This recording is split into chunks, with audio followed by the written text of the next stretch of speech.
Hello students, I welcome you again. So in last lecture we were discussing about state of matter. So as we have studied in the last lecture that state of matter is decided by the two interactive forces, that is intermolecular force and thermal energy. ये दो interactive force हैं जिनसे हम लोग decide करते हैं कि कोई भी मैटर है उसकी स्टेट क्या होगी, सॉलिड होगी, लिक्विड होगी या फिर गैस होगी. Okay, after that we had discussed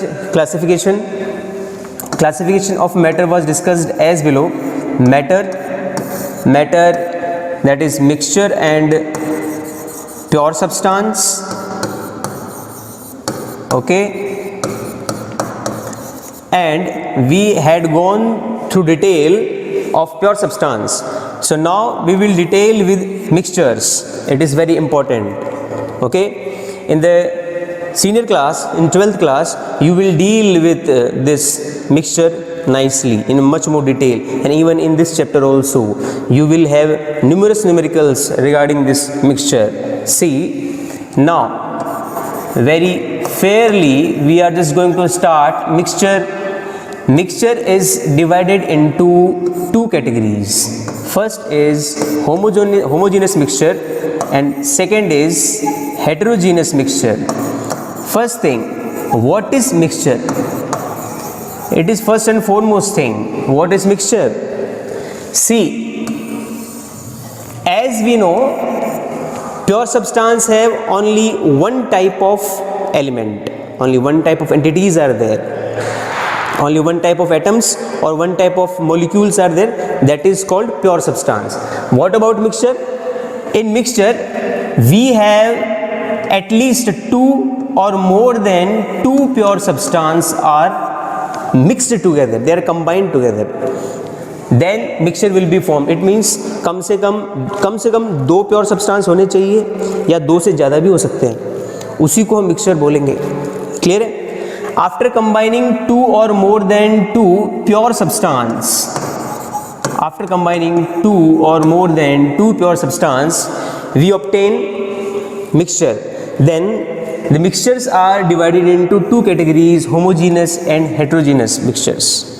अब ये जो डिवाइडेशन है मिक्सचर का, है ना, जैसे क्लासिफिकेशन किया है, ये किसके बिहाफ पे किया है? ये क्लासिफिकेशन है डिस्ट्रीब्यूशन के बिहाफ पे. ठीक है, जैसे देखो ये जो होमोजीनियस टर्म है, होमोजीनियस में ये जो वर्ड है होमो का मतलब होता है सेम, होमो का मतलब होता है सेम, और इसको आप बोल सकते हो यूनिफॉर्म या फिर सेम.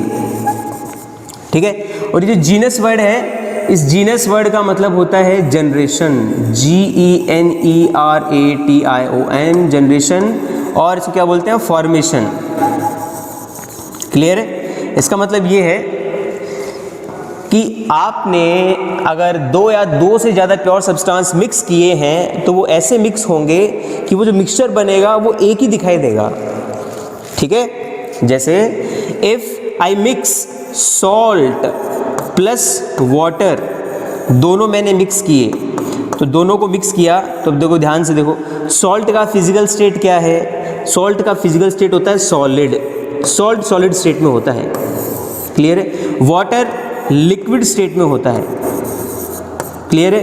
इन दोनों को मिक्स किया तो दोनों ही मिक्स होने के बाद अच्छे से स्टर किया, मैंने उसको हिलाया चम्मच से, उसको मिक्स ऐसी स्टरिंग की उसकी, है ना, उसको हिलाया. उसके बाद में इस लिक्विड में जब ये सॉलिड को आपने मिक्स किया तो सॉलिड की भी फिजिकल स्टेट भी लिक्विड हो गई है, तो फिजिकल स्टेट दोनों की सेम हो गई. क्लियर है? आफ्टर दिस ये जो आपको मिक्सचर मिला है, इसमें अगर आप यहाँ से ये वाला पार्ट ले लो, है ना, ये NaCl का, ये सॉल्यूशन का ये वाला पार्ट, ये जो मिक्सचर आपने लिया होमोजेनियस मिक्सचर जो लिया है, ये बना है जो एग्जाम्पल, इसमें ये वाला पार्ट लो यहाँ से, और यहाँ से लिया आपने, यहाँ से कैसे लोगे? किसी स्ट्रॉ से ले लो छोटा सा पार्ट, टेस्ट करके देख लो, तो इस यहाँ वाले का टेस्ट और इसका टेस्ट, दोनों का टेस्ट सेम ही होगा. इसका मतलब ये होता है कंपोजिशन है वो सेम है सब जगह पे. ठीक, ये तो एक जनरल कंसिडरेशन है, ये तो एक समझने वाली चीज़ है. अब बुकिश लैंग्वेज में भी इसको हम समझ लेते हैं. ठीक है, देखो अभी तक जो हमने देखा कि होमोजीनस सेम और यूनिफॉर्म, होमो का मतलब, और जीनस यानी जनरेशन और फॉर्मेशन. ठीक है। अब इसके बाद देखो इसमें क्या होता है, see now in this when 2 or more than 2 pure substance are mixed, then in the mixture both component, जितने भी कंपोनेंट है, 2 कंपोनेंट है या फिर 2 से ज़्यादा कंपोनेंट है, जितने भी कंपोनेंट्स है उनका ratio through out the mixture same रहता है। Ratio of all components remains same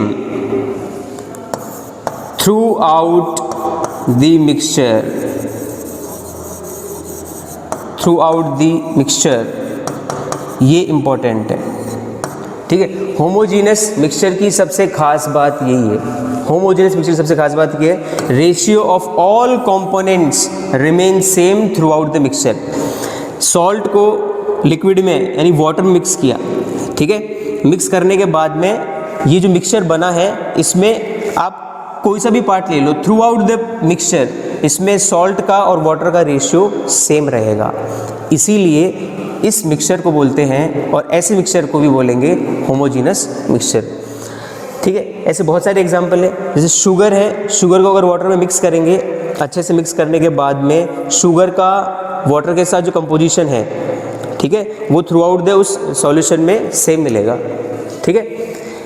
now see, इस होमोजीनियस मिक्सचर को ही हम बोलते हैं solution. Homogeneous mixture are also called solution, ठीक है। That's it. See, heterogeneous mixture, heterogeneous mixture, hetero means different, hetero means different, clear. Genus means formation, clear. It means after mixing 2 or more than 2 pure substances, after mixing 2 or more than 2 substances in the mixture, the components don't have same ratio throughout the mixture. For example, if we are mixing soil in water, if we are mixing soil in water, then in this mixture we have a different ratio of soil, okay, at different places.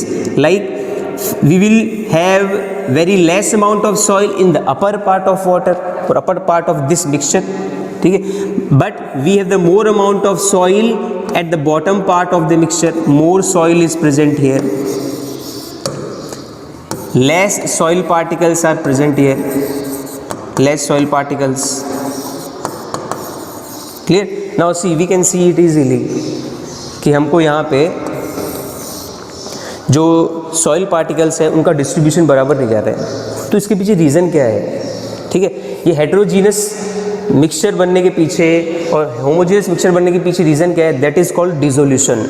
एक dissolution term होती है, dissolution का मतलब होता है to go into the solution, clear है। See, homogeneous mixture में जब हमने सॉल्ट को वाटर में मिक्स किया तो सॉल्ट का फॉर्मूला होता है NaCl, टेबल सॉल्ट की बात करते हैं हम लोग यहाँ पे, कॉमन सॉल्ट। सॉल्ट एक्चुअली होते क्या हैं, सॉल्ट का मतलब NaCl ही नहीं होता है, सॉल्ट है एक्चुअली एसिड और बेस को कंबाइन करने से जो रिजल्टेंट मॉलिक्यूल बनता है, एक तो बनता है वाटर और जो दूसरा मॉलिक्यूल बनेगा उसको सॉल्ट ही बोलते हैं। कॉमन सॉल्ट और टेबल सॉल्ट का एग्जाम्पल है NaCl। NaCl को जैसे वाटर में मिक्स किया, वाटर का फॉर्मूला होता है H2O, तो ये H2O भी पोलर है। पोलर का मतलब है कि इसमें चार्ज सेपरेशन मिलेगा। NaCl भी पोलर है, इसमें भी चार्ज सेपरेशन मिलेगा। तो polar NaCl, polar water, polar dissolves polar, ये सबसे कॉमन स्टेटमेंट होता है like dissolves like, like dissolves like. You have to remember this, like dissolves like, ठीक है। अगर पोलर मेरे पास सब्सटेंस है वो दूसरे पोलर सब्सटेंस में ही मिक्स होगा प्रॉपरली, क्लियर है। सो यहाँ पे ये चीज़ एप्लीकेबल है। नेक्स्ट, मेरे पास हेटेरोजीनियस मिक्सचर है। हेटेरोजीनियस मिक्सचर में क्या हुआ कि जो सॉइल पार्टिकल्स है, ठीक है, सॉइल पार्टिकल्स है वो डिसोल्यूशन में नहीं जा पाते हैं। Dissolution means again to go into the solution, किसमें, वाटर के अंदर, क्लियर है। Because Reason behind the same, because water molecules are not able to break down the soil molecules. Clear? There are many other terms also. Apart the polarity of the molecule, we have a term that is called dielectric constant. Later on we will discuss in detail.